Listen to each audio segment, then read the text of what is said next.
ladies and gentlemen. Welcome aboard here to the Sports Talk Nation, and we got some big news for you here this evening as the New York Jets once again do it to themselves. What else is new?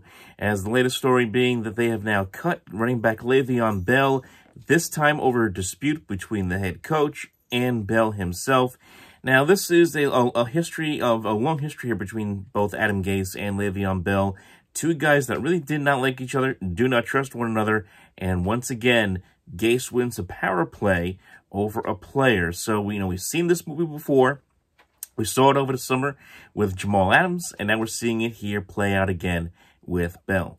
Now, the biggest scuttlebutt this time dealing with Bell, of course, relating to tweets that Bell liked, as we've all found out over the last couple of days, tweets that he liked on his Twitter account, criticizing Gase and his game plan and lack of use of Bell in that game. As we all know, Bell only touched the ball once for 7 yards in the Jets' 30-10 loss to the Arizona Cardinals. Now, as we have now seen with Gase, and even now with GM Joe Douglas, anytime a player gets out of line in their mind, in their view, and spouts on Twitter, goes to social media, does anything that is going to look critical in their eyes of what's going on, they are going to come down, not just with fines, not just with the discussion, but maybe even getting them out of town, as we've now seen twice in this situation. And according to many reports, the Jets tried to trade Bell. They called every team,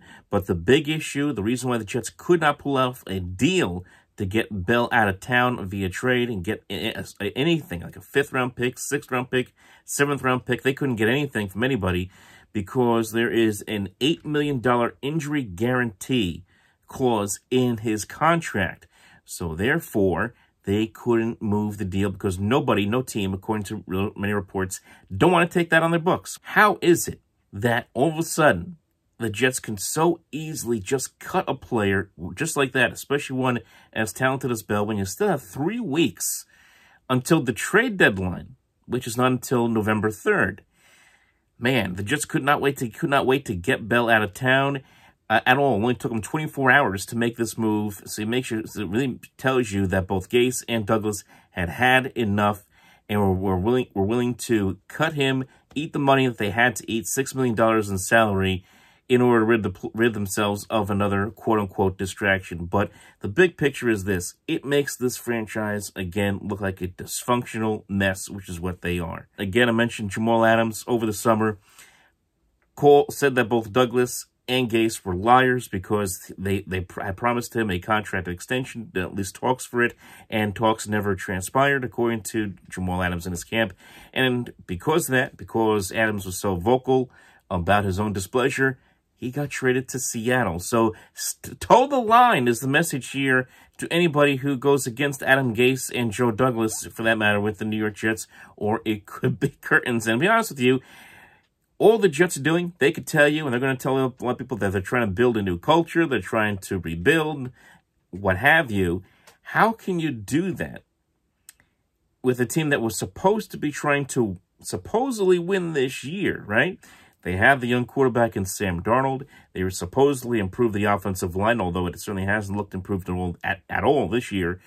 Le'Veon Bell was supposed to be the bell cow, if you will. He was supposed to take some pressure off of Sam Darnold.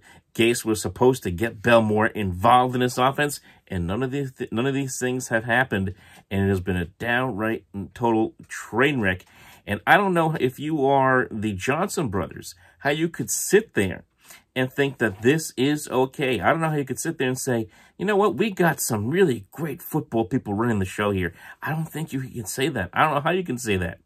And if I were a Jet fan, I would be concerned because these kind of moves tell me that, one, ownership did sign off on this. They do have to pay the money, ultimately pay the money on the contract that's getting eaten. So Chris Johnson certainly was aware of this and aware of the situation with both Douglas and Gase, wanting to get Bell out of town, and he okayed it. And that's what it tells you there. And it also tells you that Gase isn't going anywhere. Everyone's saying we got to fire Gase. It's not going to happen. It is not going to happen. There was all the rumors about it was going to happen after the Jets-Broncos game, that Gase was going to get fired. Never happened. And here he is. We're going into week 6. The Jets are going to Miami, and Adam Gase is not going anywhere. They could go 0-16, and Gase may still be here. That's the way the things look here for the Jets. It is an absolute catastrophe. You have two people who've had now a power play, but they've created a culture of distrust. You have to wonder if the locker room has been lost on the head coach at this point. You really have to wonder that as well. You know, what player now is going to want to play for Adam Gase? And it makes you wonder a lot of things. Even C.J. Mosley opting out of playing this year. A guy the Jets signed last year, middle linebacker, had a great week 1 last year, but he used the COVID-19 excuse to opt out. You wonder, was it because he just didn't want to play for the coach? I'm just spitballing here, because it makes you wonder a lot of things that people don't want to play here with the New York Jets for Adam Gase and for this franchise. So you have Sam Darnold's development, which has completely gone down the drain. And now there's still talk that they could end up moving him at some point, moving on from him, going maybe potentially drafting a Trevor Lawrence. Kid, I'm telling you, stay in school. Don't do it. Don't do it if the Jets are #1 pick. He has now chased 2 talented players out of town, which is exactly what he did down in Miami when he was the head coach. And as I said, nobody wants to be here.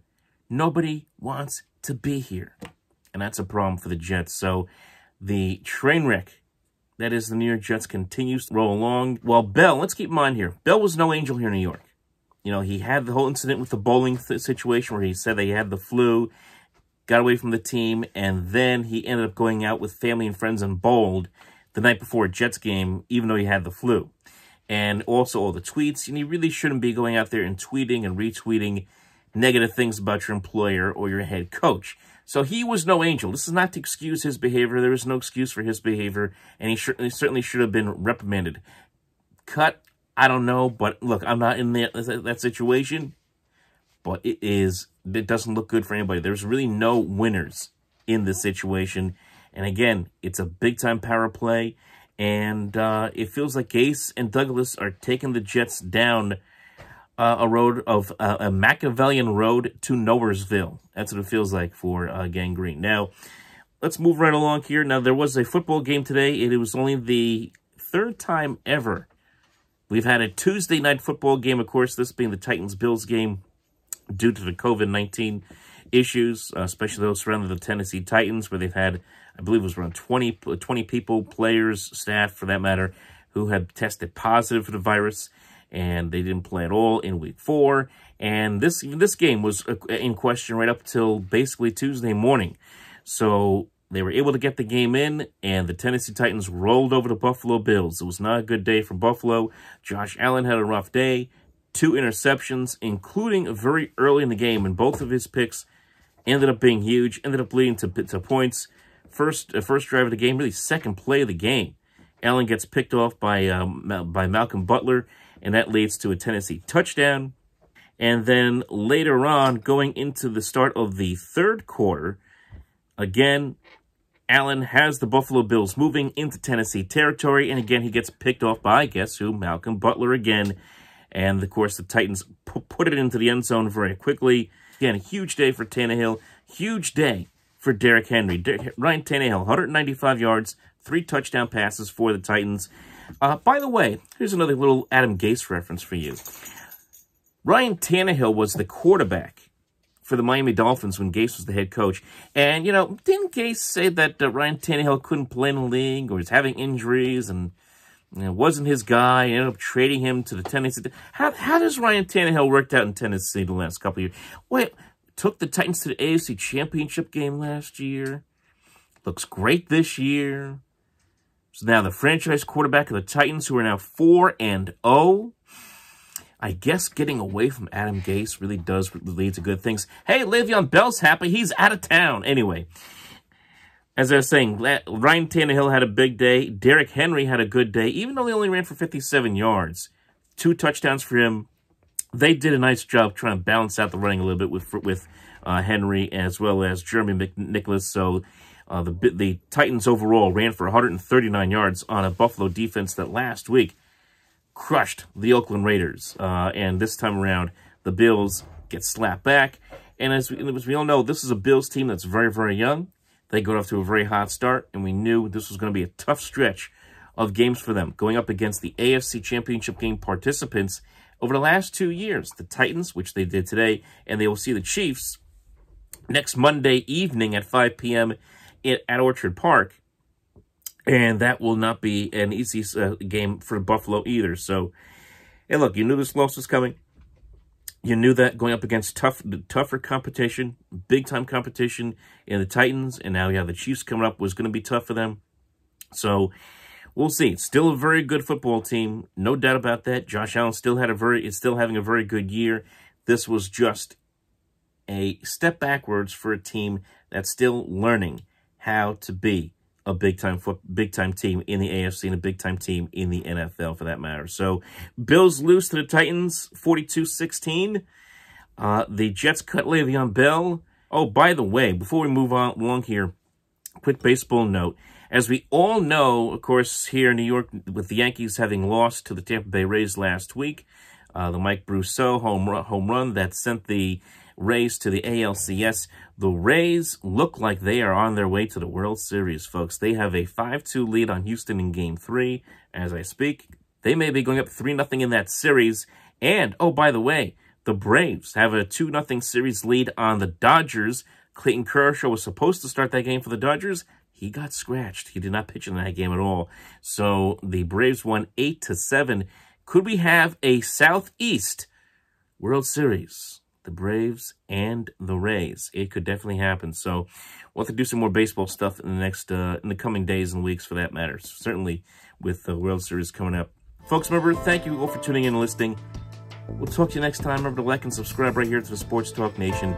Follow us on Twitter at OpenMikeNJ on Twitter. Remember to like and subscribe right here to the Sports Talk Nation on YouTube. Take care. We'll talk to you next time.